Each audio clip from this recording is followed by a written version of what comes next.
వీటిని ఒకే దాంట్లో కలిపి ఇవ్వాలనే ప్రస్తావనతోటి ఈ విధంగా బీటీ నాన్ బీటీ అనేది మిక్స్ అయి ఉంటాయి.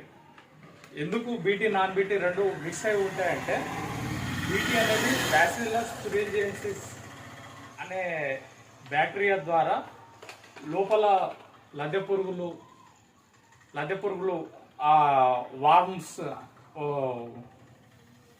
వామ్స్ సంబంధించినవి ఏవైతే ఉంటాయో వాటిని తినేస్తాయి అన్నమాట. నాన్ బీటీ అనేది కూడా ఎందుకు వాడాలంటే అట్లాంటివి అటాక్ అయినప్పుడు ఓన్లీ నాన్ బీటీ మీదనే ఎక్కువ కాన్సన్ట్రేషన్ మీద వెళ్ళిపోతాయి. సో బీటీ అనేది సేఫ్ లో ఉంటుంది అన్న కాన్సెప్ట్ తోటే బీటీ నాన్ బీటీని రెండింటిని ఒకే దాంట్లో కలిపి 475 గ్రాములు ఇవ్వడం జరిగింది. దీని యొక్క ధర 864 రూపాయలు. 864 రూపాయలు. ఇప్పుడైతే